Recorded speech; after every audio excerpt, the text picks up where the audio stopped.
Prepared by the four capable prosecutors are made to stick in international criminal law. Em 20 de novembro de 1945, 20 homens desceram de elevador da prisão até a sala 600 do Palácio da Justiça de Nuremberg.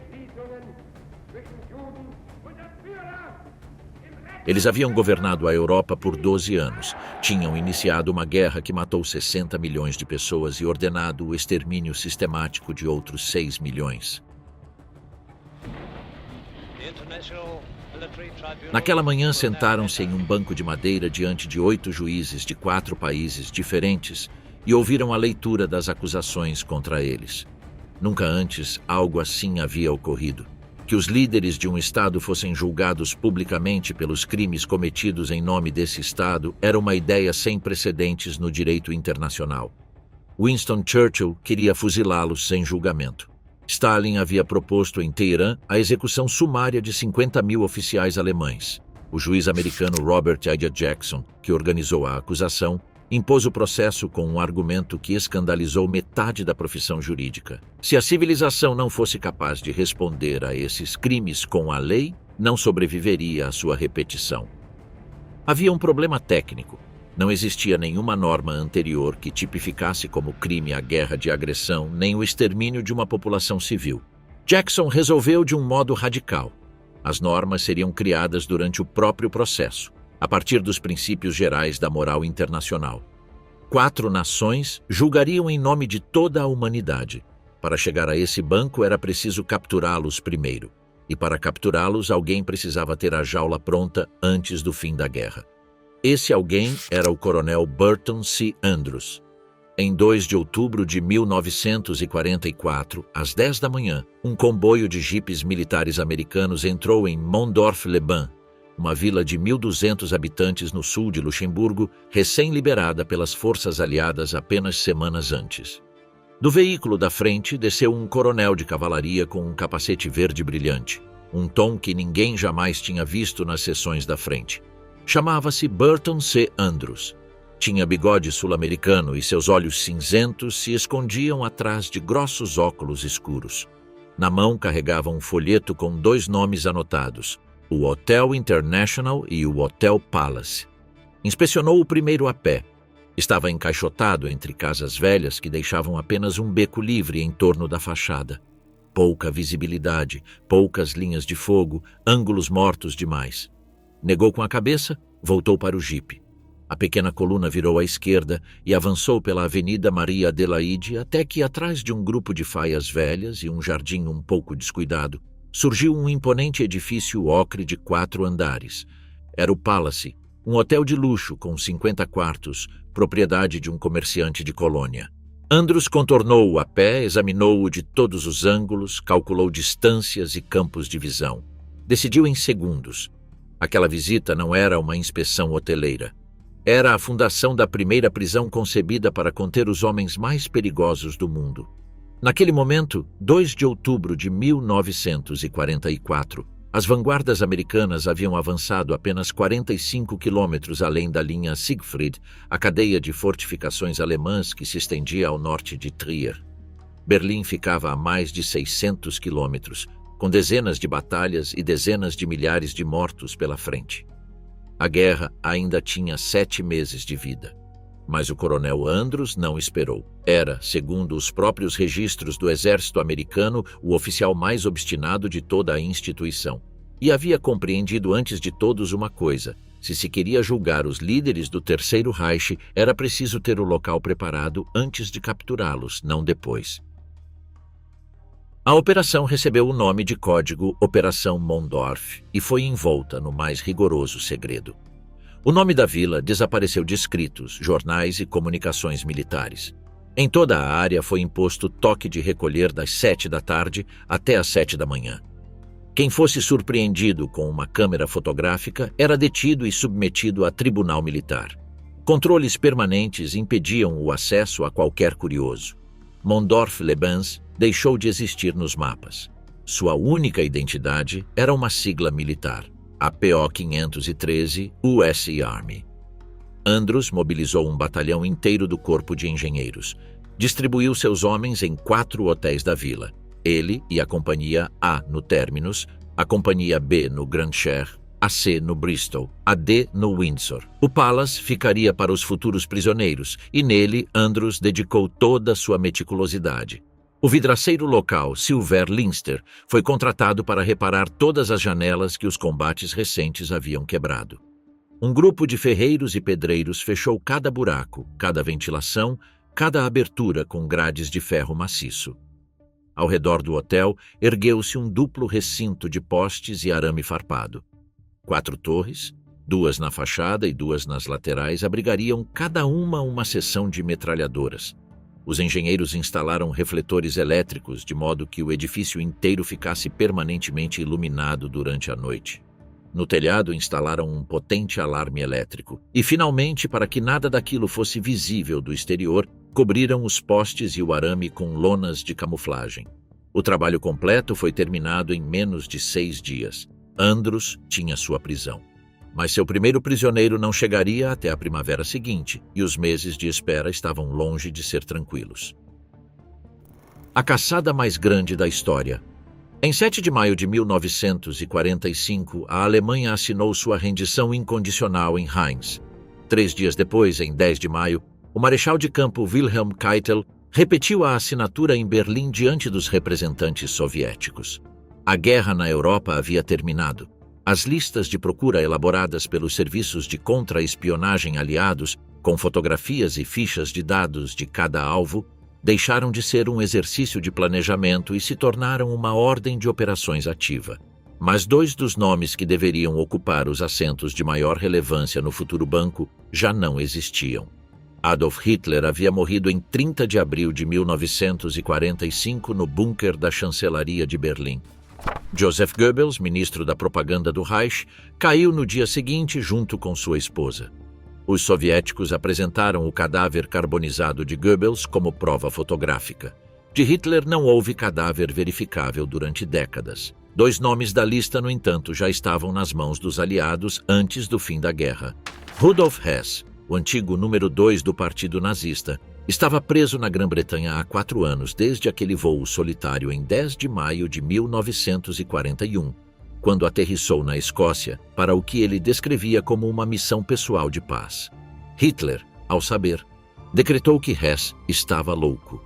A missão não serviu para nada. Hess permaneceu sob custódia britânica em diversas instalações até 8 de outubro de 1945, quando foi transferido de avião para Nuremberg. Hans Fritzsche, comentarista oficial da Rádio Berlim e voz reconhecível por milhões de alemães, entregou-se em 2 de maio de 1945 ao quartel-general do marechal soviético Georgy Zhukov para oferecer formalmente a rendição da capital. A rendição já havia sido assinada pelo general Helmut Weidling, mas Fritzsche não sabia ou não importava. Foi enviado de avião para a prisão Lubyanka em Moscou, onde permaneceu até ser transferido para Nuremberg. Os demais estavam em algum lugar da Alemanha que desmoronava, misturados com milhões de prisioneiros e deslocados. Encontrar um indivíduo específico naquele caos era uma tarefa extraordinariamente difícil. Mas os serviços aliados haviam preparado as listas por anos e, na primavera de 1945, dispunham de fotografias, registros de voz, descrições físicas detalhadas e redes de informantes. O primeiro de importância a ser capturado foi Franz von Papen. Von Papen, ex-chanceler da Alemanha, entre junho e novembro de 1932 e um dos políticos conservadores que haviam facilitado a ascensão de Hitler ao poder convencendo a si mesmos de que poderiam controlá-lo, havia se refugiado no Ruhr com sua família quando o 9º Exército Americano avançou por aquela região. Escolheu não o castelo do conde Max von Stockhausen, seu genro, mas uma cabana no meio da floresta próxima. Em 1º de abril de 1945, domingo de Páscoa, uma patrulha da Polícia Militar Americana descobriu o refúgio. Um sargento entrou com a pistola em punho e deteve todos os presentes. Von Papen mostrou seus documentos. A resposta foi categórica: guarde-os, você é um prisioneiro como os outros. Von Papen protestou que não era soldado, que tinha mais de 65 anos. Isso a mim não importa, respondeu o sargento.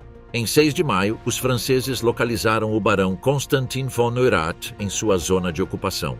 Von Neurath havia sido o ministro das Relações Exteriores nazista, cargo que ocupou de 1932 a 1938 antes de ser substituído por von Ribbentrop, e depois protetor do Reich na Boêmia e Morávia, onde supervisionou a repressão à resistência tcheca. Nesse mesmo 6 de maio, os americanos encontraram Hans Frank em Berchtesgaden, confundido entre aproximadamente 2.000 prisioneiros que os oficiais do 7º Exército Americano tentavam identificar e catalogar com afinco. Frank havia sido o governador-geral da Polônia, ocupada desde outubro de 1939, responsável direto pelas políticas que dizimaram a população judaica e polonesa do país. Seu apelido entre a resistência era Carrasco de Varsóvia. Por volta das 11 da noite, o capitão Gordon James Broadhead, chefe da administração militar da zona, foi acordado por uma ligação telefônica. Um homem que dizia se chamar Hans Frank havia tentado se afastar. Broadhead interveio pessoalmente e organizou os primeiros socorros. Frank sobreviveu, mas sua mão esquerda ficou com uma paralisia parcial permanente. No dia seguinte, 7 de maio, uma patrulha do 5º Exército Americano encontrou perto de Munique Wilhelm Frick, que havia sido o ministro do interior nazista, o homem que assinou as leis de Nuremberg de 1935, que despojaram os judeus alemães de sua cidadania, e depois protetor do Reich na Boêmia e Morávia em substituição ao próprio von Neurath. Uma seção britânica capturou nesse mesmo dia Fritz Sauckel, o plenipotenciário geral para o trabalho na Alemanha, o homem que organizou o recrutamento forçado e a deportação de aproximadamente 8 milhões de trabalhadores de toda a Europa ocupada para serem empregados nas fábricas do Reich. E uma lancha de vigilância costeira da Marinha Real Canadense interceptou no Mar do Norte Arthur Seyss Inquart, comissário do Reich para os Países Baixos, que estava a bordo de uma lancha torpedeira tentando chegar à Holanda e que acabara de se reunir com Dönitz em Flensburg antes de fugir. Em 9 de maio foi a vez de Hermann Göring. O marechal do Reich, no Tirol austríaco, havia enviado à frente seu ajudante, o coronel Bernhard von Brauchitsch, às posições da 36ª Divisão Americana para anunciar que Göring desejava se render pessoalmente e falar diretamente com o general Eisenhower. A ideia era se apresentar não como prisioneiro, mas como interlocutor político. Estava convencido de que os americanos o precisariam para negociar com o que restava da Alemanha, que tinha um papel a desempenhar. Rendou-se finalmente ao general de brigada Robert Joe Stack em Kitzbühel. O que levava consigo era um inventário dos excessos de uma vida construída sobre o saque, uma quantidade considerável de entorpecentes. Era há anos viciado em dihidrocodeína, um opioide sintético, um necessaire com cremes e loções para rosto e mãos, pijamas de seda, 4 relógios, grandes anéis adornados com rubis, esmeraldas e diamantes, uma esmeralda solta que usava como amuleto pessoal e um porta-cigarros de ouro. No peito carregava 12 medalhas que foram retiradas assim que chegou à base aliada em Kitzbühel. Também lhe tiraram a pistola que portava. Göring a entregou com um gesto cerimonial, como se de algum modo ainda tivesse autoridade para decidir quando e como cedia suas armas. Em 10 de maio foi a vez de Hjalmar Horace Greeley Schacht, ex-presidente do Reichsbank e ex-ministro da Economia, o financista que havia planejado o mecanismo de rearmamento secreto do Reich nos anos 30. Sua captura foi, em comparação, quase cômica. O encontraram em um caminhão, viajando com um grupo de ex-prisioneiros políticos franceses que haviam acabado de ser libertados de um campo de detenção alemão. Os ex-presidentes do Conselho franceses Édouard Daladier, Léon Blum e Paul Reynaud compartilhavam o veículo com o general Maurice Gamelin e o ex-regente húngaro almirante Miklós Horthy.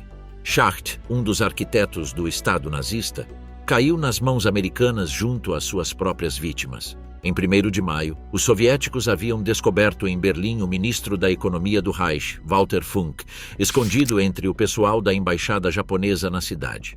Funk, que havia substituído Schacht no Reichsbank em 1939 e havia sido informado de que os metais preciosos, divisas e outros objetos de valor roubados das vítimas dos campos de concentração eram depositados no banco sob sua gestão, acreditava que a neutralidade diplomática japonesa o protegeria. Não o protegeu. Em 12 de maio, às 11h30 da manhã, o major-general americano Lowell Rooks convocou o marechal de campo Wilhelm Keitel a bordo do antigo navio de passageiros Pátria, ancorado no fiord de Flensburg, no extremo norte da Alemanha.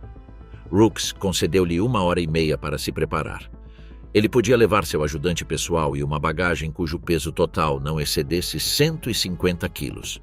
Keitel chegou ao aeródromo de Flensburg em seu carro particular, acompanhado pelo general alemão Detlefsen.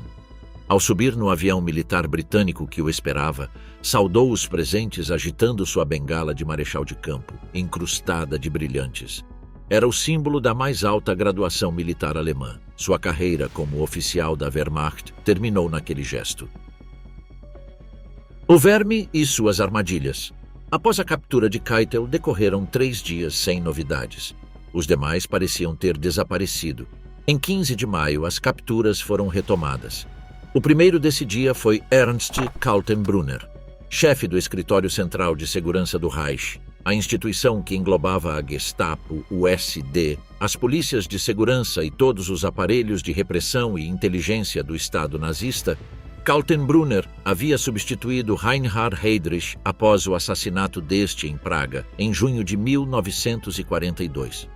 Era, na cadeia de comando do terror nazista, o homem mais diretamente responsável pelo funcionamento dos campos de extermínio depois de Himmler. Media quase 2 metros, tinha o rosto marcado pelas cicatrizes de seus duelos estudantis na Áustria, e era, segundo a descrição do historiador John Wheeler Bennett, um homem com aparência de cara de cavalo e mãos de estrangulador. Kaltenbrunner havia se escondido em Alt-Aussee, uma pequena localidade do Salzkammergut austríaco, a cerca de 40 quilômetros de Salzburgo, célebre antes da guerra por suas minas de sal e paisagem alpina. Ali, no Hotel Am See, convertido em hospital das SS, planejava submeter-se a uma operação de cirurgia estética para alterar seus traços mais reconhecíveis.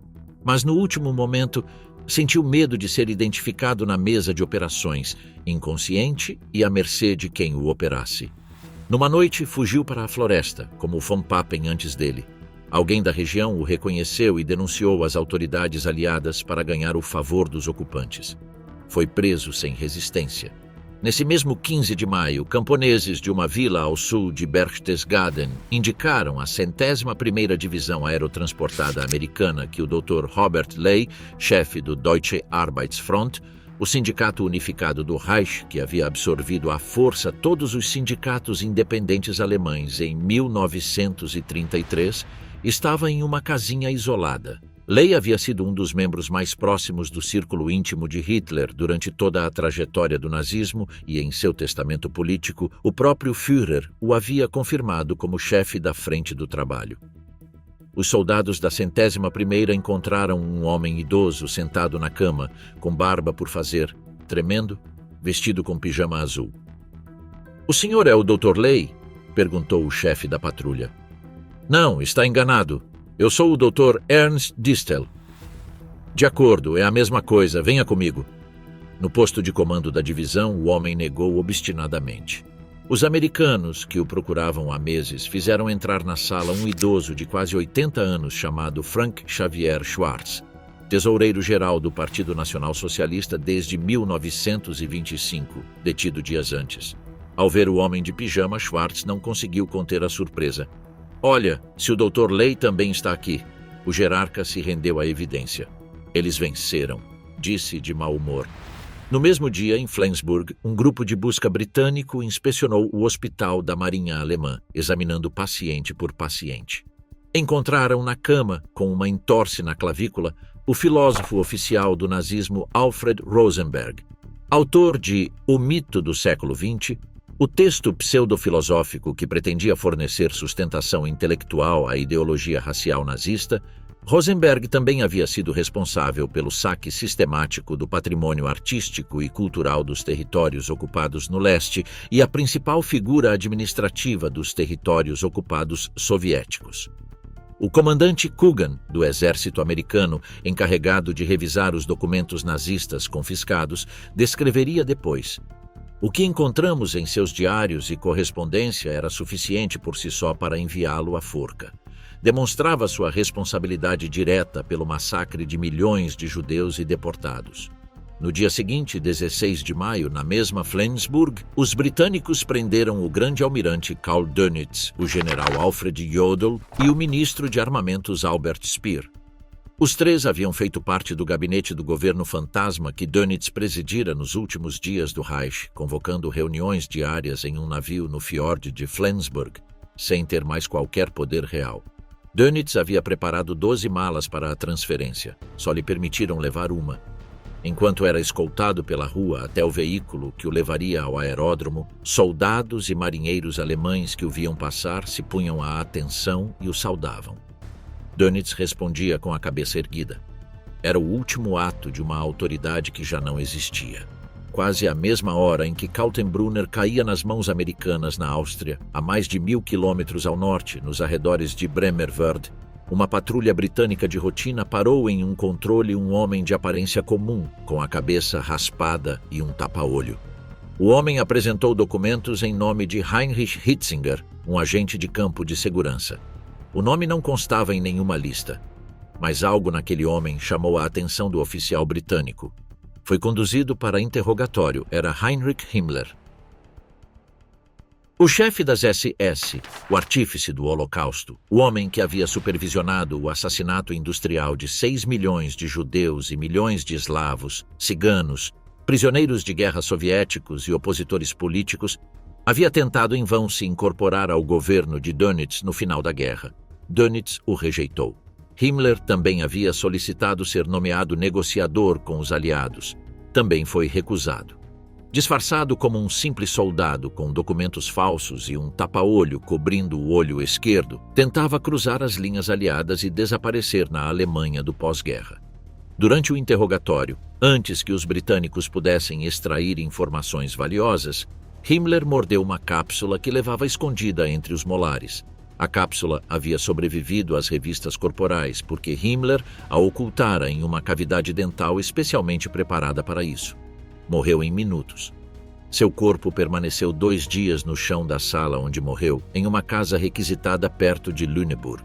Sem caixão, sem lápide, sem nome gravado em qualquer lugar, foi enterrado em uma cova escavada em uma colina arborizada. Nenhum dos presentes falou durante o enterro. Ao terminar, um soldado britânico rompeu o silêncio com uma frase em inglês: "Let the worm go to the worms", que o verme volte para os vermes. A busca continuava. Faltavam 3 nomes importantes: Joachim von Ribbentrop, ministro das Relações Exteriores, Baldur von Schirach, chefe da juventude hitlerista por uma década, e o grande almirante Erich Heider, predecessor de Dönitz no comando da Kriegsmarine. Moscou protestava pelo atraso. Stalin chegou a acusar formalmente os anglo-americanos de sabotagem deliberada para proteger os fugitivos. Von Schirach acabou sendo o caso mais curioso de resolver. Havia deixado crescer o bigode, providenciado documentos falsos em nome de Arthur Falk e se refugiado na cidade tirolesa de Schwaz, próxima a Innsbruck. Conhecia um pouco de inglês e ofereceu-se como intérprete voluntário aos americanos da região. Durante o dia trabalhava com eles, traduzindo e facilitando a comunicação com a população local. À noite, em seu quarto, escrevia suas memórias em um diário grosso que havia camuflado sob o título O Segredo de Myrna Loy, tomando emprestado o nome da atriz americana da moda. Era uma ocultação que dizia muito sobre o estado de sua mente. Cercado por americanos, fingia ser apenas mais um enquanto escrevia para a posteridade. Mas quando chegou a informação de que todos os chefes da Hitlerjugend haviam sido detidos e que até jovens militantes da juventude hitlerista haviam sido presos, algo se quebrou nele. Ele havia sido o chefe.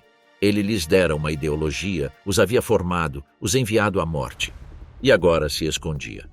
Em 5 de junho de 1945, apresentou-se voluntariamente ao comandante americano do Tirol. Von Ribbentrop foi traído pelo champanhe. Desde 20 de abril de 1945, o ex-ministro das Relações Exteriores vivia no 5º andar de um prédio modesto em Hamburgo, sob o nome falso de Riese, no apartamento de uma mulher divorciada de 35 anos, cuja identidade os registros não conservaram. Estava quase 2 meses sem que ninguém o tivesse reconhecido.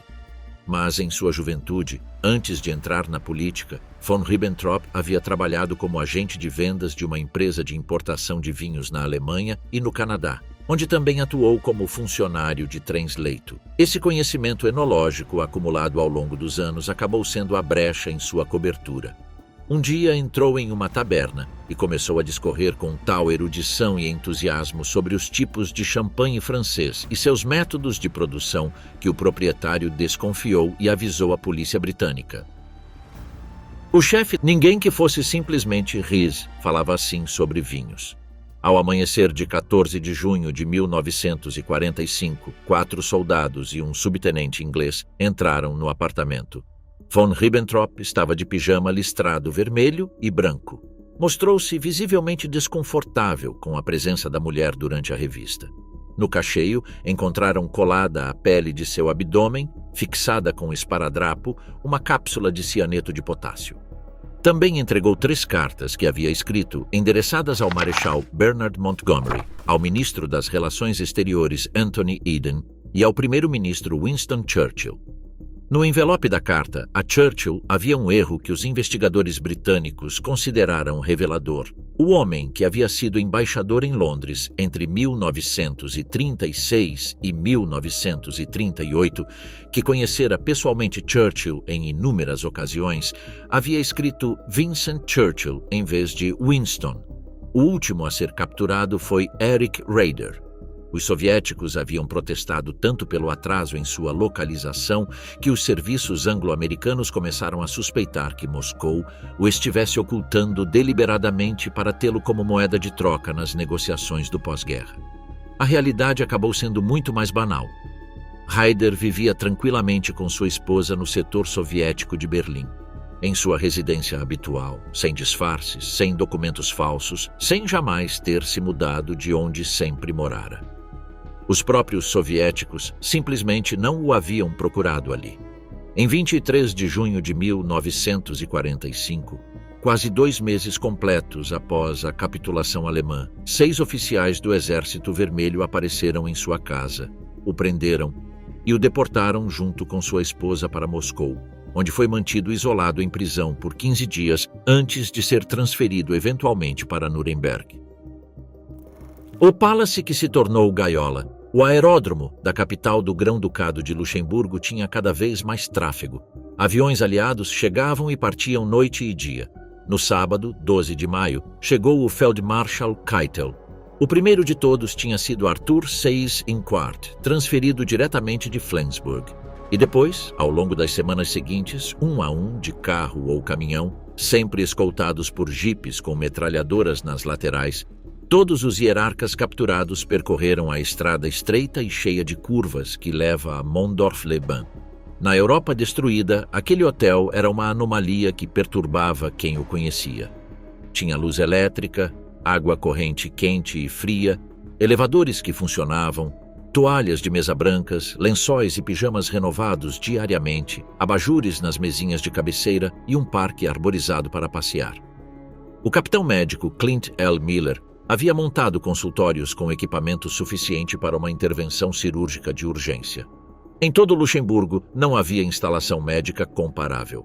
Os prisioneiros eram visitados regularmente pelos médicos e submetidos a múltiplos interrogatórios, mas, no intervalo, qualquer observador externo poderia confundir aquilo com um balneário.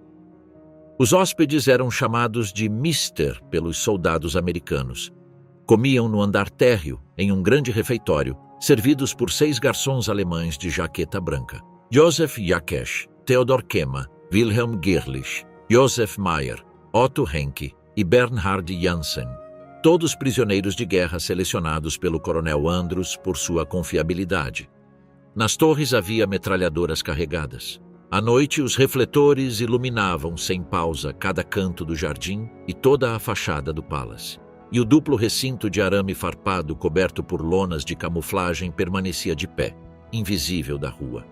A Göring, que chegou em 21 de maio, foi atribuída à maior suíte do prédio, no terceiro andar. Os 6 garçons alemães alojavam-se diretamente no andar de cima. "Dormimos em cima do governo", comentavam entre si com ironia genuína. Dönitz tinha um quarto contíguo ao de Göring. Von Ribbentrop, um bem pequeno no andar superior. O único que não convivia com os outros era Franz von Papen, hospedado por razões que o coronel Andrews nunca explicou no hotel Hemmeridinger, a certa distância do Palace. Cada prisioneiro tinha um guardião pessoal que o seguia discretamente. O de Göring era um sargento de origem grega, a quem todos chamavam de Phil.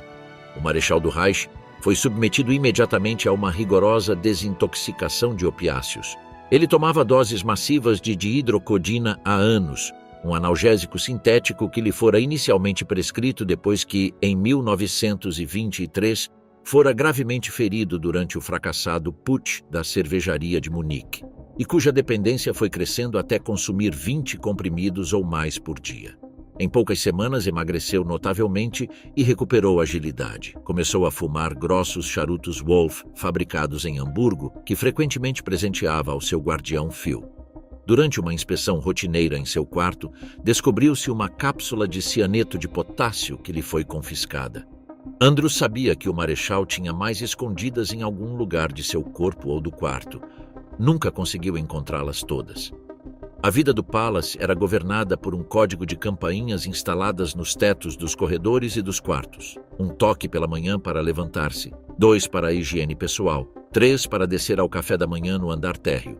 Ao meio-dia e à noite, 2 campainhas para se preparar, 3 para descer ao refeitório. Uma campainha longa e sustentada depois do anoitecer era o toque de recolher.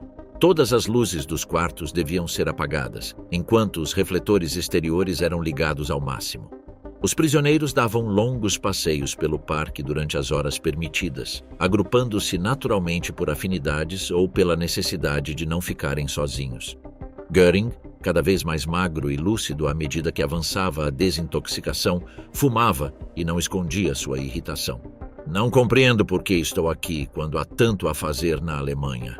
Dönitz protestava que queriam processá-lo simplesmente por ter assumido a chefia do Estado no momento do colapso, quando ninguém mais queria carregar aquela responsabilidade.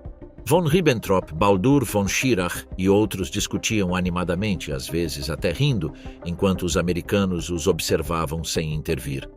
Hjalmar Schacht, o banqueiro com maior coeficiente intelectual do grupo, 143 pontos segundo os testes administrados durante sua detenção, recusava-se a se misturar com a maioria dos colegas.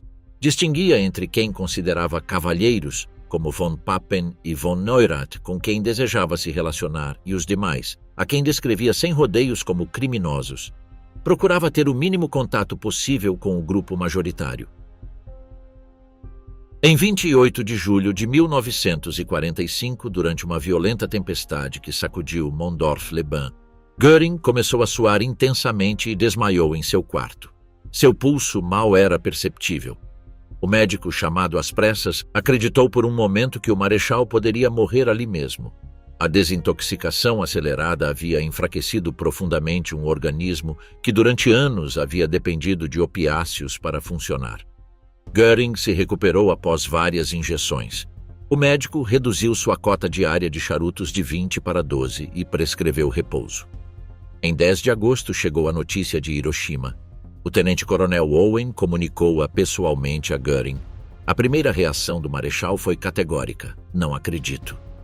O oficial entregou-lhe o número do jornal Stars and Stripes com os detalhes do bombardeio.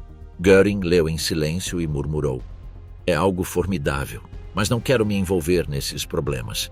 Estou prestes a desaparecer deste mundo."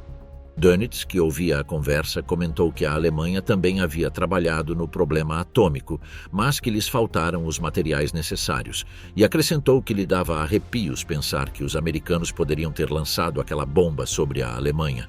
Von Ribbentrop, também presente, disse: "É uma revolução. Agora ninguém será tão estúpido a ponto de começar outra guerra."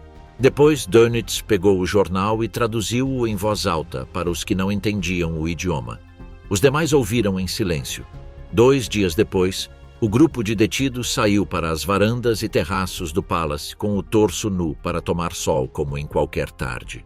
Em poucas semanas todos já tinham a pele bronzeada. Nenhum deles parecia compreender ou querer compreender o que estava se preparando a 350 quilômetros de distância. A traumática transição de um poder que, em suas intenções, deveria durar 1000 anos para uma prisão de hotel não havia atenuado em nada o caráter desses homens.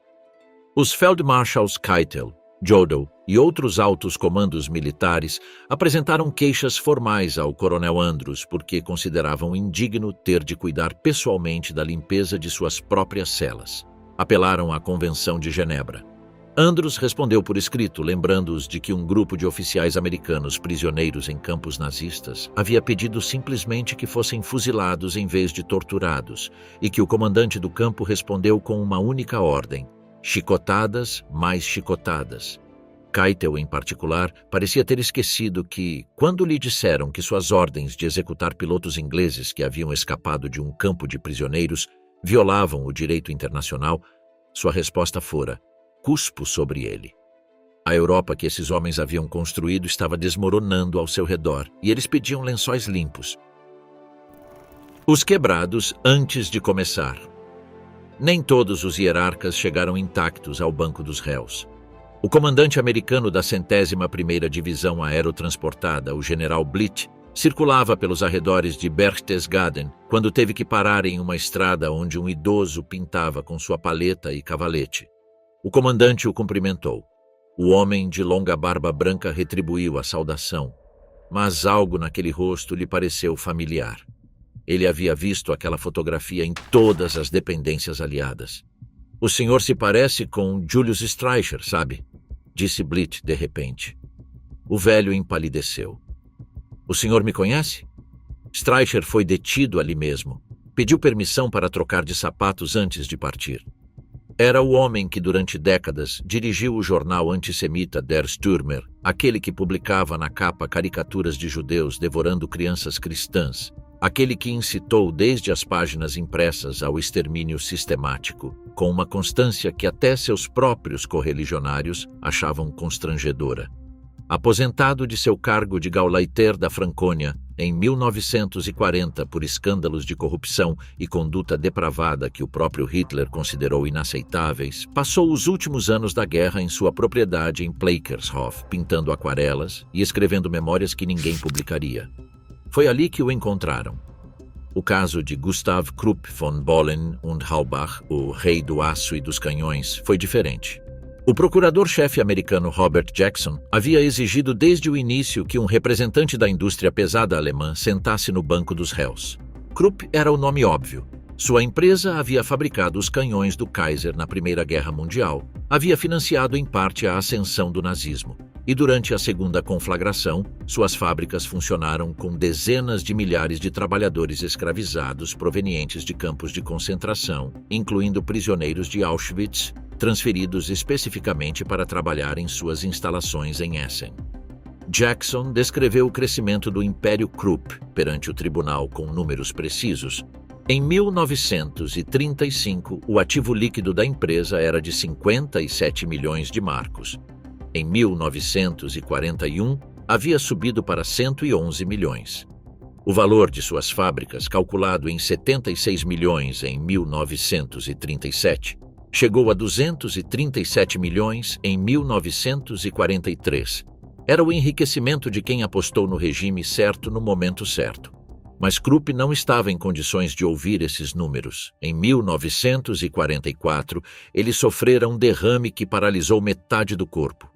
Em novembro daquele ano, no parque de seu castelo em Blumbach, na Áustria, caiu. O carro que o levava em alta velocidade para a clínica freou bruscamente para evitar uma colisão, e Krupp bateu a testa e o nariz contra uma barra de ferro do veículo. Desde então, começou a se deteriorar. 6 médicos aliados, um britânico, um americano, um francês e 3 soviéticos, foram no verão de 1945 examiná-lo no hotel onde sua esposa Berta o mantinha internado. Encontraram um homem pálido como pergaminho, quase esquelético, com os olhos fundos. Apenas articulava um gutural Guten Tag e, quando algo o incomodava, um murmurado Donnerwetter. Não conseguia se sentar nem se levantar da cama. Suportou passivamente todos os exames sem pronunciar palavra. Os médicos emitiram um certificado unânime. Gustav Krupp jamais compareceria a qualquer tribunal. O presidente do tribunal, Lord Geoffrey Lawrence, leu na sala um documento encontrado no processo. Uma carta datada de 24 de julho de 1942, escrita por Krupp a Hitler, na qual o Rei do Aço anunciava ao Führer que o famoso canhão Gustav havia superado todos os testes e poderia ser usado no cerco a Leningrado. A sala ouviu em silêncio. Depois Lawrence fechou o processo e passou aos demais assuntos do dia. O procurador francês Charles Dubost propôs naquele momento uma solução que gerou uma das poucas cenas de humor involuntário do processo. Não poderia o tribunal processar, em vez de Gustave Krupp, seu filho Alfred Jr.? O juiz Henri Donnedieu de Vabres, representante francês no tribunal, fechou bruscamente seu caderno de capa preta e se voltou para seu compatriota. O senhor realmente pensou, Sr. Dubost, em sugerir ao tribunal substituir um nome por outro na acusação? Dubost corou. Realmente, pensamos... Lawrence o interrompeu com uma só palavra. Obrigado. O médico legista do processo, o capitão Najib Khan de Cambridge, não chegou a examinar o cérebro de Krupp. Examinaria em vez disso o de outro. Na noite de 25 de outubro de 1945, Robert Ley enforcou-se em sua cela. Ley era o chefe do Deutsche Arbeitsfront, o sindicato unificado que o regime havia criado em 2 de maio de 1933, no dia seguinte à ocupação das sedes de todos os sindicatos independentes alemães pela Gestapo e à prisão de seus dirigentes. Ele próprio havia proclamado naquele dia aos trabalhadores alemães que suas instituições eram sagradas para os nacionalsocialistas e que ninguém lhes tiraria o que tinham. 24 horas depois, era ele quem havia tomado tudo. Na mesma jornada de maio de 1933, enquanto o rádio transmitia o grande ato do Dia do Trabalho no aeródromo de Tempelhof com 1 milhão de participantes, as esse já ocupavam as sedes sindicais em todo o país. O decreto que instituiu o Frente do Trabalho, uma organização que agrupava à força trabalhadores, empregados e empresários sob controle do partido, foi publicado 3 dias depois. Ley tornou-se um dos homens mais poderosos da Alemanha. Ele era gago. Segundo o psiquiatra do processo, o Dr. Douglas M. Kelly, de São Francisco, o defeito vinha de um acidente de aviação em 1917, na frente ocidental, quando Ley fraturou o crânio ao cair com seu avião. Quando recuperou a consciência, só conseguia pronunciar frases com enorme esforço. Descobriu que, bebendo um pouco, a gagueira tendia a desaparecer. Bebia desde então e bebia de tudo.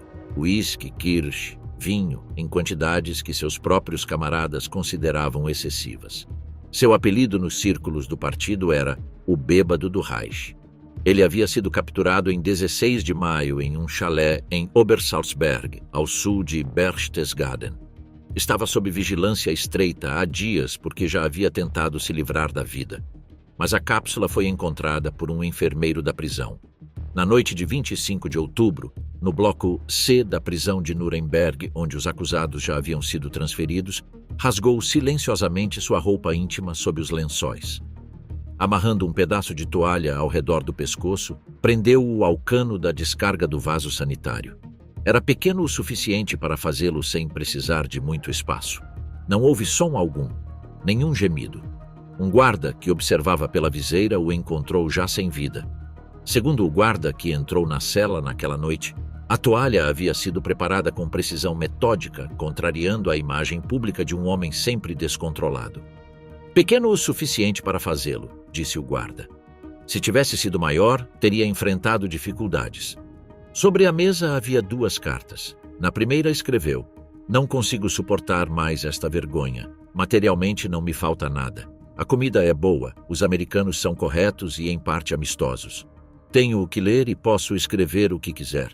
Recebo papel e lápis, fazem pela minha saúde mais do que o necessário e posso até ter tabaco. Posso dar todos os dias um passeio de pelo menos 20 minutos, mas o que não consigo suportar é ser considerado um criminoso." Na segunda, uma espécie de testamento político, escreveu: "Eu sou um dos responsáveis pelos crimes cometidos pelos nazistas. Tendo estado com Hitler quando a sorte lhe sorria, não quero abandonar meu chefe na desgraça. Deus guiou todos os meus atos. Ele me fez subir e agora me deixa cair. 3 horas após sua morte, o cérebro de Leigh foi retirado pelo capitão Clun e enviado de avião a Washington para estudo. O coronel Andrews ordenou silêncio absoluto. Mas a notícia chegou a todas as celas antes do amanhecer. A reação de Göring foi imediata. Louvado seja Deus!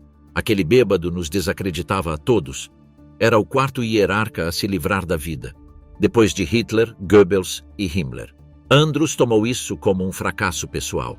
Desde que lhe fora confiada a tarefa de dirigir a prisão de Nuremberg, estava obcecado com a segurança. Garantira que os acusados, salvo doenças imprevistas, comparecessem à sala. Leigh foi a primeira fissura nessa garantia. Não seria a última. A gaiola de Nuremberg. No final de agosto de 1945, Andrews foi inspecionar Nuremberg. Percorreu a nova prisão contígua ao Palácio da Justiça, que em poucas semanas iria receber seus prisioneiros. O trabalho fora executado em tempo recorde por 2 jovens oficiais, o tenente Dan Kiley, arquiteto de New Hampshire, e o capitão John O. Vonetes, de Nova York. Em julho de 1945, alguém lhes disse com toda a informalidade do mundo: "Vocês têm que fazer em 1 mês o trabalho de 6, preparando a prisão e o Palácio da Justiça para o maior julgamento do século. Façam como quiserem, peçam o que quiserem, mas o trabalho deve estar pronto nos primeiros dias de outubro." Kiley e Vonetes sentiram os cabelos se arrepiar. Kiley tinha à sua disposição um batalhão americano do Corpo de Engenheiros, 100 trabalhadores civis e 400 prisioneiros de guerra.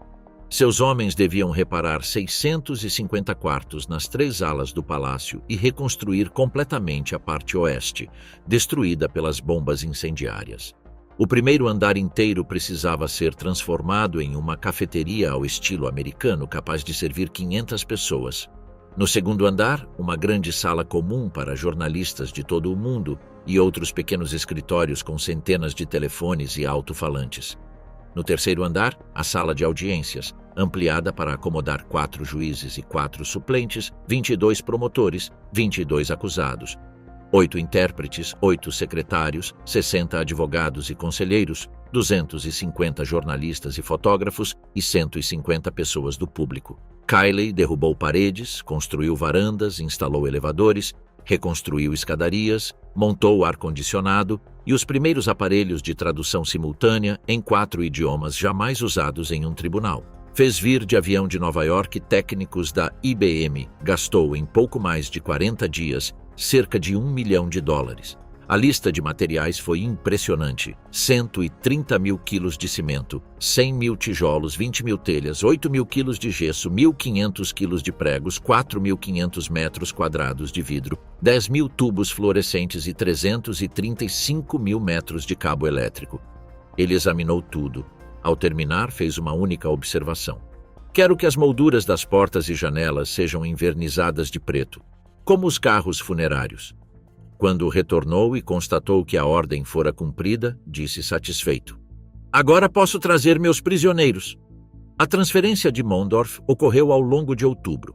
Os homens chegaram de diferentes campos de internamento por toda a zona aliada. Em Nuremberg, as regras eram diferentes das do Palace. Os acusados só podiam falar durante os interrogatórios. A luz das celas permanecia acesa a noite toda. Dormiriam de costas, com as mãos sobre os cobertores, visíveis em todos os momentos. A regra era que os detidos se deitassem de modo a mostrar o rosto de frente para o guarda. Quando dormindo, giravam o corpo, o braço do soldado os colocava de volta na posição correta. Às vezes, gritavam para que o fizessem sozinhos. Os turnos de guarda, vários ao longo da noite, eram muito ruidosos e normalmente os despertavam. O resultado era invariável. Pela manhã estavam exaustos e tinham dificuldade de se concentrar. Após a morte de Leigh, as medidas se endureceram ainda mais. Um guarda foi colocado permanentemente em pé diante de cada porta, com ordem de entrar em segundos se necessário. Realizavam-se inspeções rigorosas ao redor do edifício. Temia-se tentativas de resgate por parte de fanáticos nazistas que ainda poderiam estar ativos na região. Cada acusado tinha seu defensor, que podia ser escolhido de uma lista ou proposto pelo próprio réu. O tribunal queria evitar qualquer crítica sobre a justiça do processo e aceitou praticamente todos os advogados propostos, inclusive alguns com convicções nazistas conhecidas. A defesa se queixou desde o início da desigualdade de recursos. Não tinham colaboradores, não tinham arquivos, não tinham material de escritório, não tinham escritórios privados. 22 advogados compartilhavam uma grande sala com um único telefone em um longo corredor. A acusação levara anos para preparar seus arquivos. A defesa teve semanas. Göring escolheu como defensor o Dr. Otto Stammer, um homem pequeno, nervoso e agressivo, a quem também foi confiada a apresentação ao tribunal de uma moção de defesa para invalidar o processo como um todo. Ao seu lado, o Dr. Robert Servatius, defensor de Sauckel, um gigante de cabelos claros que anos depois assumiria a defesa de Adolf Eichmann em Jerusalém. Dönitz escolheu o juiz da Marinha Alemã Otto Kranzbühler, que se apresentou ao tribunal em uniforme de oficial naval alemão e que construiu uma das defesas tecnicamente mais sólidas do processo. Em 20 de novembro de 1945, às 10h15 da manhã, em uma manhã fria e cinzenta, com os álamos e os bétulas inclinados pelo vento do norte diante do Palácio da Justiça, o Tribunal Militar Internacional abriu a Sala 600 para o primeiro dia de sessões. A sala tinha formato de T e uma ligeira inclinação semelhante à de um cinema. Na parte mais larga, as paredes eram cobertas por painéis de carvalho escuro com baixos relevos de cenas bíblicas. A árvore do pecado, Adão e Eva, a serpente no paraíso, Caim e Abel. Na parede esquerda, o banco dos acusados, com 2 longos bancos de madeira, um mais alto que o outro. À frente desse banco, as mesas dos advogados e, no centro, a tribuna reservada às testemunhas e aos promotores. O estrado dos juízes era muito alto, com amplos assentos semelhantes aos de coros de igrejas, coroado por um grupo de bandeiras, os taquígrafos na parte inferior, as cabines de vidro dos intérpretes nos ângulos. A sala podia acomodar 500 pessoas e naquela primeira manhã estava cheia. Entraram de 3 em 3 pelo elevador que comunicava diretamente a prisão com a sala.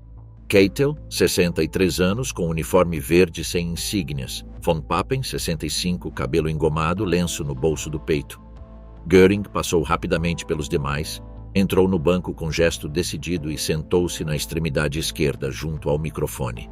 Durante 218 dias não abandonaria aquele assento. Ao seu lado, Rudolf Hess, com um terno de tweed e um livro de histórias bávaras nas mãos.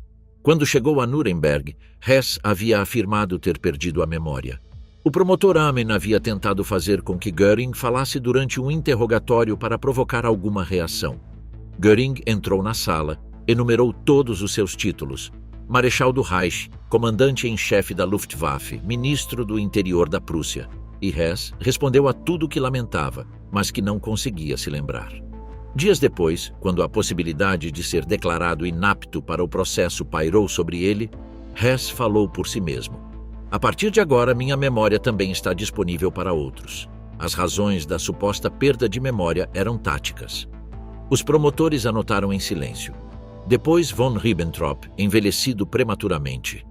Kaltenbrunner, extremamente magro, que quando entrou pela primeira vez na sala, produziu, segundo o psicólogo Gilbert, uma onda gélida no banco, como se uma corrente fria tivesse entrado pela porta aberta. Seus companheiros o receberam com frieza e tentaram ignorá-lo. Era o substituto de Himmler, o homem que ninguém queria ao lado porque sua presença tornaria inevitável que o extermínio de judeus dominasse a atenção da sala. Alfred Rosenberg, silencioso e distante. Hans Frank, de preto, olhos ocultos por óculos escuros. O carrasco de Varsóvia havia se convertido ao catolicismo durante sua detenção e considerava o processo, segundo registrou Gilbert, um julgamento divino. Wilhelm Frick, atordoado e nervoso. Julius Streicher, com um terno xadrez de corte esportivo e gravata borboleta, que desde o primeiro dia denunciou que a promotoria lhe havia negado o direito a um advogado defensor antissemita. Na segunda fila, Karl Dönitz, com o queixo proeminente e o pescoço parecido ao de um peru. Erich Heider, impassível. Baldur von Schirach, com o rosto de uma criança que cresceu rápido demais. Fritz Sauckel, corpulento e calvo. Alfred Jodl, muito pálido. Arthur Seyss-Inquart, óculos sobre o nariz aquilino. Albert Speer, 40 anos, o mais jovem dos ministros de Hitler, que desde o início adotou uma estratégia de distanciamento do regime, o que também o afastou dos companheiros de banco. Göring o considerava um traidor. Konstantin von Neurath, o mais velho, 72 anos. Hans Fritzsche, com um tique insistente no canto da boca. Um dos assentos permaneceria vazio, o de Robert Ley. Quando foi solicitado aos acusados que se pronunciassem sobre as acusações, Göring tentou fazer um discurso antes de responder. O tribunal o interrompeu. Deveria declarar-se culpado ou não culpado. Não culpado, disse então com ênfase e acrescentou, com relação às acusações. Era, como observaria o filho de Jackson, uma primeira indicação de sua capacidade de dizer o que queria em vez de responder perguntas. Os demais o seguiram. Keitel afirmou que podia responder com a consciência tranquila diante de Deus e da história. Von Papen declarou que, de maneira nenhuma, se considerava culpado. Nenhum se declarou culpado. Todos sabiam que seriam condenados e todos queriam se defender de qualquer forma. O psicólogo judicial Gustav Gilbert, com acesso livre às celas, começou a registrar sistematicamente o que os acusados diziam entre si durante as pausas do julgamento. Seu diário, publicado pela primeira vez em 1947 sob o título Nuremberg Diary, continua sendo um dos testemunhos diretos mais importantes sobre o comportamento psicológico dos acusados durante o processo. O que Gilbert descrevia não eram monstros incapazes de raciocinar. Eram homens de inteligência medida e registrada. Schacht liderava a lista com 143 pontos, Göring e Dönitz compartilhavam 138, Seyss-Inquart atingia 141 e o mais baixo era Streicher com 106, que haviam dirigido uma máquina de destruição continental e agora se negavam a aceitar que aquilo tivesse alguma relação com eles. O que os unia, acima de suas diferenças e rancores mútuos, era uma única coisa: a convicção compartilhada, expressa de diferentes formas e com variados matizes, de que não era culpa deles, que havia sido Hitler, que haviam obedecido ordens, que não sabiam, que outros sabiam, mas eles não. A estratégia de Göring foi a mais audaciosa. Assumiu a responsabilidade por tudo o que o governo fez, mas nada que fosse crime. A de Speer, a mais calculada, assumiu a responsabilidade geral pelo programa de trabalho escravo que ele próprio gerenciara como ministro de armamentos, mas negou culpa pessoal, incriminou Sauckel e apresentou ao tribunal a história não comprovada de que, no final da guerra, teria até mesmo desejado assassinar Hitler. Göring não lhe perdoou. Nunca deveríamos ter confiado nele. Do banco, os antigos camaradas se olhavam como o que agora eram: rivais em uma competição cujo prêmio era a vida, ou pelo menos os anos que ainda lhes restavam. O 1º de outubro. As sentenças. Os 150 jornalistas credenciados haviam enviado em 218 dias mais de 14 milhões de palavras. Haviam passado pela sala 2.630 documentos de acusação e 2.700 da defesa. Haviam declarado testemunhas que descreveram diante do tribunal fatos que a mente humana resistia a processar como reais. Em 3 de janeiro de 1946, uma testemunha chamada Otto Ohlendorf compareceu diante do tribunal. O psicólogo Gilbert, que o observou desde o banco, descreveu depois que os acusados pareceram ficar paralisados quando aquele oficial alemão falou. Gilbert perguntou-lhe simplesmente o que ele havia feito durante a guerra. Ohlendorf respondeu que em 1941 havia dirigido o grupo de operações D. Quantas pessoas seu grupo havia matado? 90.000 homens, mulheres e crianças em apenas um ano. Os Einsatzgruppen, 4 grupos de operações que seguiram as tropas alemãs nos territórios ocupados do leste, haviam reunido judeus e outros considerados indesejáveis.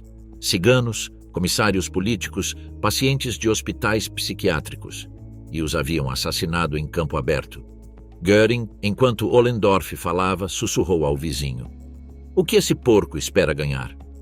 "Ele seria enforcado de qualquer forma", acrescentou. Mas seu olhar já não era o de antes. Em 29 de novembro de 1945, em uma das sessões mais precoces, A promotoria havia projetado em uma tela gigante o documento 2430 PS, um filme certificado de 1 hora sobre os campos de concentração nazistas. As imagens haviam sido filmadas por cinegrafistas aliados no momento da libertação. Os acusados, que até então mantinham expressões de desafio ou de indiferença calculada, viram as imagens e alguns choraram. O psicólogo Gilbert se virou e perguntou diretamente a Göring, Dönitz e Hess se ninguém havia sabido de nada. Göring respondeu: "Bem, você sabe como é. Os de cima não se dão conta de muito." No dia seguinte, como se a noite tivesse servido para recalibrar sua posição, voltou a fingir ler um livro durante as sessões, bocejando visivelmente e fazendo comentários sarcásticos em voz baixa a Hess e von Ribbentrop. No estrado das testemunhas, em 13 de março de 1946, foi a vez de Göring. Ele esperava por esse momento há 4 meses. Havia superado o vício em opiáceos, recuperado peso e clareza, e entrou no estrado com a mesma energia que, segundo observou a imprensa, lembrava o agitador que nos anos 20 havia tomado o poder ao lado de Hitler. Sua aparição foi espetacular. Engomado, com a cabeça erguida e o olhar desafiador, conduziu as sessões conforme lhe convinha. Sabia inglês, mas o promotor Jackson não entendia alemão.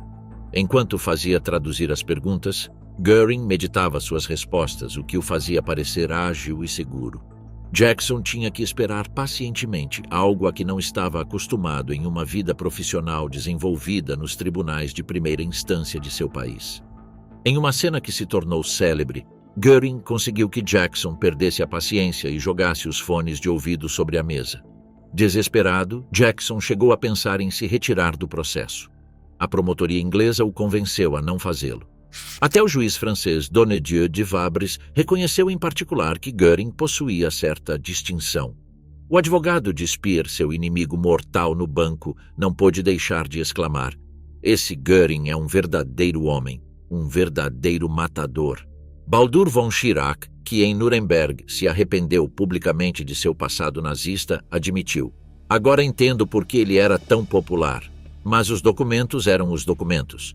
Não se podia contra-interrogar um documento", dizia o filho de Jackson, resumindo a estratégia de seu pai. Os arquivos dos ministérios, as atas taquigráficas das reuniões de Hitler com seus generais, os diários de Jodl encontrados atrás de uma parede falsa em um castelo da Renânia, os arquivos do Ministério das Relações Exteriores descobertos em uma mina de sal em Marburgo, as ordens de execução assinadas por Kaltenbrunner, que os investigadores encontraram jogadas pelo chão nos escritórios da Gestapo. Todos tinham assinaturas, todos tinham datas, todos tinham nomes. O comandante Coogan, do exército americano, que havia examinado mais de 100.000 documentos para selecionar os 4.000 mais relevantes, reduzidos depois a 2.000 pelas limitações de tempo do processo, descreveu a descoberta da coleção completa de diários e correspondência de Alfred Rosenberg. O que encontramos era suficiente por si só para enviá-lo à forca. Demonstrava sua responsabilidade direta no massacre de milhões de judeus e deportados. Depois de 218 dias de sessões, os 8 juízes do Tribunal Militar Internacional se retiraram para deliberar durante 4 semanas. O núcleo da acusação, a acusação de conspiração, preocupava especialmente os americanos. Poderia ser considerado conspirador infame um subordinado obtuso como Keitel, cujo apelido no banco era Lacaios. Os juízes franceses rejeitavam tanto a pena de morte quanto a absolvição em certos casos. Os juízes soviéticos estavam convencidos de que todos os acusados, sem exceção, mereciam a morte. As deliberações foram tensas. Alguns veredictos foram decididos rapidamente. Outros geraram uma controvérsia que os juízes suprimiram do registro oficial. Em 1º de outubro de 1946, o mundo voltou a olhar para Nuremberg. Os acusados entraram na sala, um a um. As câmeras já haviam sido proibidas para esse momento, embora os fotógrafos tivessem registrado todo o processo durante meses. Estavam presentes repórteres de rádio e jornalistas da imprensa. Antes de conhecer sua sentença, em 31 de agosto, o tribunal havia concedido aos acusados a oportunidade de pronunciar algumas últimas palavras. A maioria afirmou ter agido de boa fé ou seguido ordens. Göring revelou ao psicólogo forense o que seria também o conteúdo de sua nota de queda. Não quis provocar uma guerra. Fiz tudo o que pude nas negociações para evitá-la. Quando estourou, fiz tudo o que pude para assegurar a vitória. Errei. Não fui capaz de evitar o que deveria ter sido evitado. Essa é a minha culpa. Keitel disse que era trágico ter que reconhecer que o melhor que tinha a oferecer como soldado, a obediência e a lealdade, foi usado para fins irreconhecíveis, e que não ter percebido que o cumprimento do dever de um soldado tem um limite era seu destino. Speer afirmou que o mundo aprenderá com estes acontecimentos não apenas a odiar a ditadura como forma de governo, mas a temê-la. O tribunal os chamou por ordem. Göring foi o primeiro, com base nas acusações pelas quais foi considerado culpado: morte na forca. Rudolf Hess, prisão perpétua. Joachim von Ribbentrop, morte na forca. Wilhelm Keitel, morte na forca. Ernst Kaltenbrunner, morte na forca. Alfred Rosenberg, morte na forca. Hans Frank, morte na forca. Wilhelm Frick, morte na forca. Julius Streicher, morte na forca. Fritz Saukel, morte na forca. Alfred Jodl, morte na forca. Martin Bormann, cujo paradeiro continuava sendo um mistério, embora evidências posteriores confirmassem que havia morrido em Berlim em maio de 1945. Condenado à morte à revelia, Baldur von Schirach e Albert Speer, 20 anos de prisão. Karl Dönitz, 10 anos de prisão. Erich Heider, prisão perpétua. Walter Funk, prisão perpétua. Konstantin von Neurath, 15 anos de prisão. Franz von Papen, absolvido. Hjalmar Schacht, absolvido. Hans Fritzsche, absolvido. Os três se mostraram aliviados diante da imprensa. O juiz Jackson, que não havia sequer considerado a possibilidade de absolvições, recebeu isso como um golpe inesperado. 12 dos condenados subiriam ao cadafalso. As execuções estavam programadas para a noite de 15 para 16 de outubro de 1946. A Noite das Forcas. Os aliados haviam discutido durante meses sobre a melhor forma de executar as sentenças. Havia dúvidas entre a forca e a guilhotina. Os soviéticos, acostumados aos seus próprios procedimentos, nos julgamentos contra criminosos de guerra realizados na URSS desde 1943, os prisioneiros condenados eram enforcados diante de enormes multidões apenas minutos após a leitura da sentença. Não estavam dispostos a atrasar demais a execução. A disputa sobre os prazos de apelação durou até o início de setembro de 1946, quando se chegou a um compromisso: 4 dias para apresentar recurso perante o Conselho de Controle Aliado, que não era um órgão judicial, mas político. A Grã-Bretanha já havia dado ordem para que nenhuma redução de pena fosse concedida. A ordem vinha do primeiro-ministro trabalhista Clement Attlee e naturalmente foi cumprida. Os recursos foram rejeitados. O encarregado de executar as sentenças era o sargento John C. Woods. Era baixo, embora robusto. Tinha mentido ao exército para conseguir o trabalho, passando-se por um carrasco experiente, embora antes de 1944 não tivesse a mínima experiência. De fato, aos 18 anos havia ingressado na Marinha dos EUA, mas foi dispensado considerado inepto com diagnóstico de inferioridade psicopática. Reingressou anos depois no exército, silenciando seu passado. Enforcou cerca de 34 soldados americanos durante 1944 e 1945 e atuou em outros 11 enforcamentos. Esse era seu currículo quando enfrentou as execuções de Nuremberg. Havia sido escolhido em detrimento de Albert Pierrepoint, seu célebre colega britânico, que vinha de uma família de carrascos. Seu pai e tio haviam exercido a mesma profissão e cuja eficiência era proverbial. Andrews, sem verificar a ficha de serviços de Woods, preferiu-o a ele. Woods tinha suas próprias preocupações. Não pôde medir a altura dos condenados, nem conhecer seu peso exato, nem avaliar sua constituição. Com exceção de Göring, nenhum era particularmente corpulento, e até o Marechal do Reich havia perdido muito peso na prisão. Conformou-se com as fotografias que lhe haviam entregue e uma visita rápida à sala do tribunal. Confiava nas cordas de cânhamo italianas da firma Edgington, fornecedores oficiais de execuções para o Reino Unido, que lhe chegaram da Inglaterra. Eram resistentes, de 3 metros de comprimento. A cobertura de couro de bezerro facilitava o deslizamento do nó. Artesanais, a confecção de cada uma exigia quase uma semana de trabalho. Isso ao menos lhe dava tranquilidade. Durante vários dias antes da execução, treinou no ginásio do Palácio da Justiça, repetindo quase obsessivamente os mecanismos da forca com sacos de 90 quilos cheios de areia. Cada noite, era levado de volta ao seu quartel no aeródromo de Fürth, onde se alojava em meio a discretas, mas eficazes medidas de segurança. Acredita-se que em 2 ocasiões quase o mataram, uma por envenenamento após execuções em Dachau e outra por tiroteio em Paris. Em ambos os casos, supôs-se que fossem membros do Werwolf, o movimento clandestino de resistência nazista. Os sons metálicos dos martelos, serras e pregos chegavam do pátio até as celas dos condenados. Na de Julius Streicher era onde se ouviam com mais intensidade. Streicher perguntava ao barbeiro da prisão, um alemão chamado Hermann Wittkamp: "Já terminarão de construir nossas forcas? Ouça, subirei os degraus com coragem. Já pensei quais serão minhas últimas palavras." O Conselho de Controle havia autorizado a presença de 45 pessoas na execução. Aos delegados das 4 potências, o soviético Molotov e 3 generais ocidentais, somavam-se 8 jornalistas entre os 450 credenciados, fotógrafos, médicos e funcionários aliados, e 2 políticos alemães a serviço das potências ocupantes: o promotor Friedrich Leistner e o presidente da Baviera, Wilhelm Högner. Estes 2 acompanharam o coronel Andrus para notificar os condenados, um a um, de que seus pedidos de clemência haviam sido rejeitados. O primeiro foi Streicher, que apenas resmungou visivelmente incomodado. Já sabia. Embora as autoridades tivessem determinado que os condenados ignorassem a data exata de sua execução, de algum modo todos a conheciam.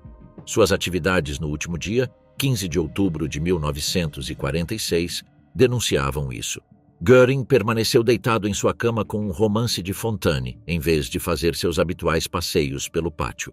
Von Ribbentrop passou o tempo escrevendo cartas e lendo Gustav Freytag. Rosenberg preferia Rudolf J. Binding. Jodl mergulhou na leitura de Knut Hamsun, o Nobel norueguês que havia apoiado publicamente Hitler. Keitel lia contos de Paul Alverdes. Streicher lia Der Soldat, de Mirko Jelusich. Frick lia Hannibal, também de Jelusich. Saukel entretinha-se com Die Jugend großer Deutscher in der Geschichte. Seyss Inquart, com Gespräche mit Goethe, de J.P. Eckermann. Hans Frank reuniu parte do pessoal alemão da prisão e falou-lhes sobre as maravilhas da Catedral de São Pedro em Roma. Depois leu em voz alta a poesia de Ludwig Thoma e passou o resto do dia escrevendo cartas. Junto a Kaltenbrunner e Seyss Inquart, foi à missa, confessou-se e comungou. Às 13h30 da tarde de 15 de outubro, Göring estava redigindo uma carta. Não era a que seria publicada como sua nota de morte. Era outra, encontrada sem data entre seus pertences, na qual escreveu: "Considero de extremo mau gosto exibir nossas mortes como se fossem um espetáculo para jornalistas, fotógrafos e curiosos ávidos por sensacionalismo. Morrerei sem toda essa sensação e publicidade. Deixem-me repetir mais uma vez que não sinto a menor obrigação moral ou de outro tipo de submeter-me à sentença de morte ou execução de meus inimigos e dos da Alemanha. O que farei, farei com alegria, e considero a morte uma libertação." E a assinou Hermann Göring. A prisão de Nuremberg foi reforçada com tanques e armas antiaéreas. Andrus, até o último dia, estava obcecado com a possibilidade de um ataque de fanáticos nazistas tentando libertar os condenados. Os 11 que permaneciam, Göring seria o 12º antes de chegar sua vez, eram vigiados minuto a minuto. Dormiam de barriga para cima, com as mãos visíveis, sob luz permanente. Göring havia pedido formalmente para ser fuzilado em vez de enforcado. Era a morte de um soldado, argumentou. O pedido foi rejeitado. Meses antes, Göring havia estabelecido uma relação de confiança com um guarda americano chamado Tex Willis. Segundo a investigação posterior, em troca de uma fotografia autografada, Willis teria retirado do estojo de Göring certos objetos sem registrá-los corretamente. A investigação nunca chegou a uma conclusão definitiva. O que é certo é que uma cápsula de cianeto ficou meses escondida na cela do Marechal do Reich sem que nenhuma inspeção a encontrasse. Quando, após as execuções, o coronel Andrews ordenou revisar minuciosamente as celas de todos os condenados, encontrou nelas um pequeno arsenal que ninguém havia detectado. Um parafuso de aço na de von Neurath, uma garrafa de vidro na de von Ribbentrop, na de Keitel um alfinete de segurança, 4 porcas de metal, 2 pedaços de ferro e uma fita de aço afiada, na de Schacht uma corda de 1 metro de comprimento, na de Jodl um arame de 30 centímetros. Dönitz havia amarrado 5 cadarços. Até Saukel possuía uma colher com as bordas afiadas. Na tarde de 15 de outubro, pouco antes das 10 da noite, o médico da prisão, Dr. Pflücker, passou para visitar Göring como de costume. Conversaram por cerca de 3 minutos em voz baixa. Pflücker entregou-lhe algo que Göring colocou na boca. Depois mediu-lhe o pulso e apertou-lhe a mão. Göring deitou-se na cama. Permaneceu em completa quietude durante 15 minutos, de frente para a parede, com os olhos cobertos pelas mãos. Às 22 horas e 44 minutos de 15 de outubro, estendeu ambos os braços ao lado do corpo. Segundos depois, apertou fortemente os dentes, produzindo um estalo de cristais, seguido por uma convulsão que sacudiu todo o seu corpo. O soldado de guarda deu o alarme. Quando os oficiais chegaram, o médico e o capelão já haviam certificado sua morte. Hermann Göring, a principal estrela do julgamento, havia conseguido o que queria. Em sua nota de morte escreveu: "Não quis provocar uma guerra. Fiz tudo o possível nas negociações para evitá-la. Quando estourou, fiz tudo o possível para assegurar a vitória. Errei. Não fui capaz de evitar o que deveria ter sido evitado. Essa é a minha culpa." E na carta que redigiu naquela tarde, aquela que não se destinava à posteridade, mas ao presente, deixou claro que não havia qualquer culpa. Apenas uma recusa final e deliberada de morrer no palco que outros haviam preparado para ele. A queda do Marechal do Reich roubou as manchetes da imprensa internacional antes mesmo de começarem as execuções. Os jornais da manhã já traziam tipografia de guerra. O corpo de Göring foi levado à sala de execuções junto com os demais. Passadas as 0 horas e 7 minutos de 16 de outubro de 1946, o sargento Woods e seu assistente subiram à plataforma da forca. O ginásio do Palácio da Justiça, uma sala de 10 por 24 metros, com paredes rebocadas cruzadas por numerosas fissuras que cheirava a café, uísque e tabaco loiro americano, abrigava 3 patíbulos de madeira pintados de preto. A plataforma estava a 2,5 metros de altura. 2 patíbulos seriam usados alternadamente. O terceiro ficava em reserva. As testemunhas, semi-ocultas na escuridão, eram quase invisíveis para os condenados. Cada corda era usada apenas uma vez. Os condenados desapareciam da vista quando a trapdoor se abria e ali embaixo se produzia o confronto do homem com a morte. Os condenados seriam executados um a um, mas as autoridades não queriam que a cerimônia se prolongasse demais, então os policiais militares chamavam um preso enquanto o anterior ainda pendia da corda. O jornalista de rádio Arthur Gaet foi um dos poucos testemunhas autorizadas e descreveu o que viu em uma transmissão ao vivo para estações americanas. Fui testemunha ocular da execução da flor murcha e podre do nazismo.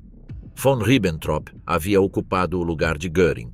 Foi o primeiro a subir. Entrou no ginásio com expressão estoica, mal moveu a cabeça para ver os 3 patíbulos, manteve o olhar à frente a caminho do cadafalso. Foi necessário perguntar seu nome 2 vezes antes que respondesse audivelmente. Na plataforma, antes de colocarem-lhe o capuz, pronunciou suas últimas palavras em alemão. "Que Deus proteja a Alemanha! Meu último desejo é que a Alemanha encontre seu ser e que se alcance um entendimento entre o Oriente e o Ocidente. Desejo a paz no mundo." Substituíram-lhe as algemas por uma cinta de couro para evitar que levasse as mãos à garganta enquanto a corda lhe partia o pescoço. Seu corpo caiu rapidamente pela trapdoor sem emitir um gemido. Von Ribbentrop morreu às 1h29 da madrugada. Ribbentrop ainda pendia da corda. Haviam-se passado apenas 2 minutos desde sua execução, quando o Feldmarschall Wilhelm Keitel foi introduzido na sala. Parecia menos tenso que Ribbentrop, embora mantivesse a característica cabeça erguida a caminho do cadafalso. Do alto da plataforma, observou os presentes com uma caricaturesca arrogância prussiana.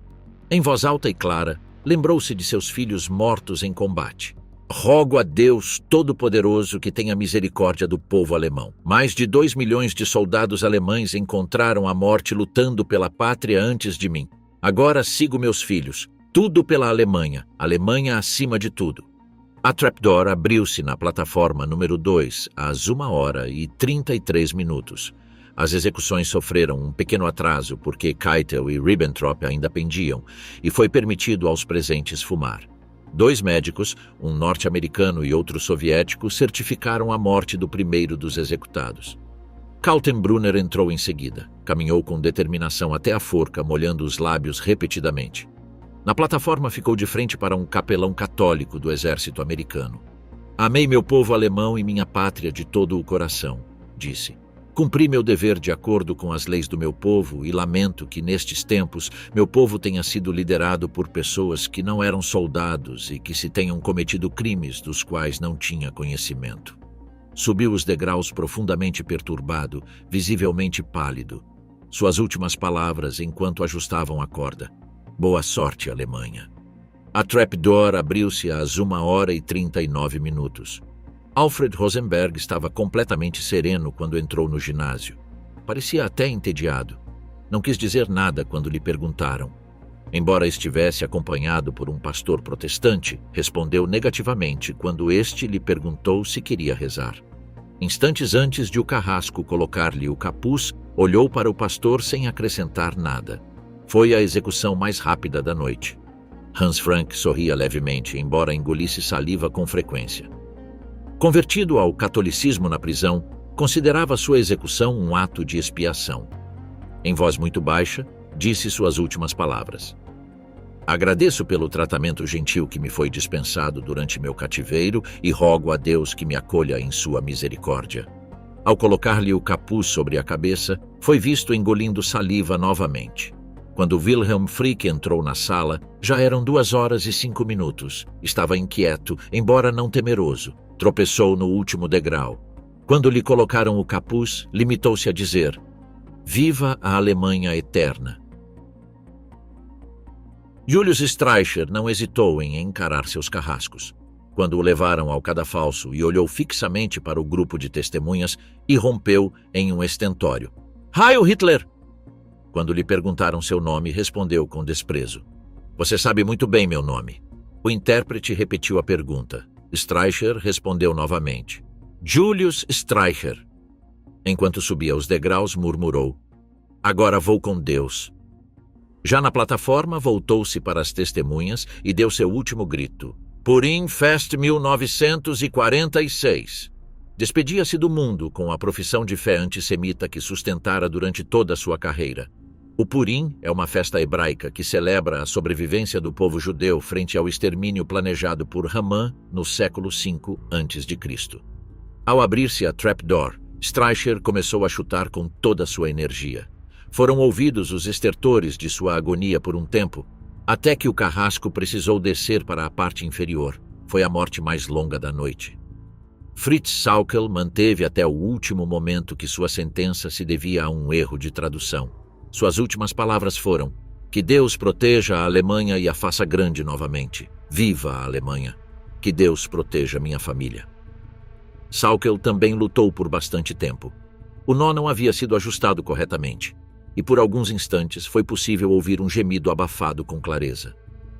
Alfred Jodl estava visivelmente nervoso, com o rosto abatido e a boca seca. Subiu com alguma dificuldade os degraus que levavam à forca.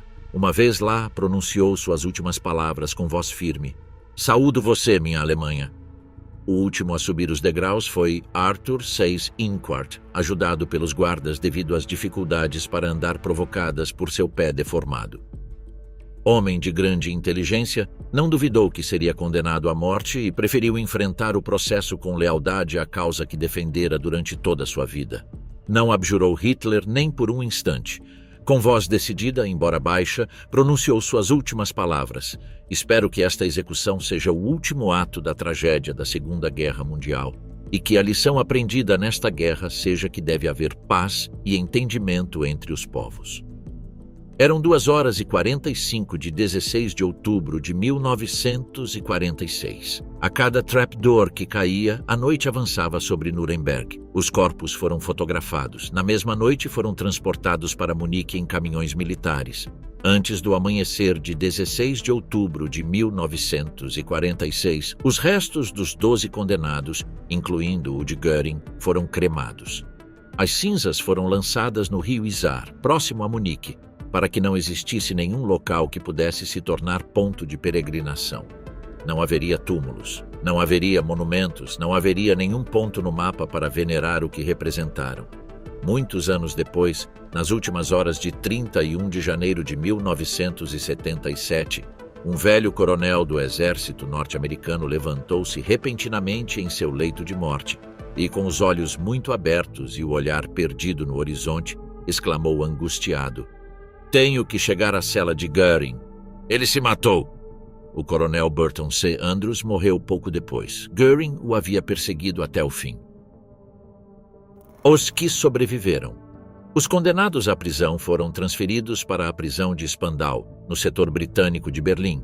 Albert Speer cumpriu integralmente seus 20 anos e foi libertado em 1966, publicando memórias que o retratam como um tecnocrata que não quis ver o que ocorria ao seu redor. O Tribunal Penal de Nuremberg, na República Federal da Alemanha, revisaria anos depois essa caracterização. Baldur von Schirach também cumpriu os 20 anos. Karl Dönitz foi libertado em 1956 após cumprir seus 10 anos. Erich Raeder, condenado à prisão perpétua, foi liberado por motivos de saúde em 1955, com 79 anos. Walter Funk, também condenado à prisão perpétua, foi libertado em 1957. Rudolf Hess, o único condenado à prisão perpétua que não foi libertado antecipadamente, permaneceu em Spandau durante muitos anos como único recluso, até 1987, quando morreu aos 93 anos em circunstâncias que nunca foram totalmente esclarecidas. Sofria de artrite tão severa que mal podia caminhar. Suas últimas décadas em Spandau passaram-se em uma cela de um edifício projetado para 400 homens. Franz von Papen, Hjalmar Schacht e Hans Fritzsche foram absolvidos em Nuremberg. Embora os três tenham sido posteriormente julgados por tribunais de desnazificação alemães e condenados a diferentes penas. Von Papen faleceu em 1969. Schacht viveu até 1970 e voltou a trabalhar como banqueiro privado. Fritzsche morreu em 1953. O general Telford Taylor, que havia feito parte da equipe de promotores americanos, organizou nos anos seguintes 12 processos adicionais em Nuremberg, os chamados julgamentos subsequentes, contra médicos que realizaram experimentos humanos, juízes que aplicaram leis raciais, generais responsáveis por massacres de civis, industriais que utilizaram trabalho escravo e funcionários das SS diretamente envolvidos no funcionamento dos campos de extermínio.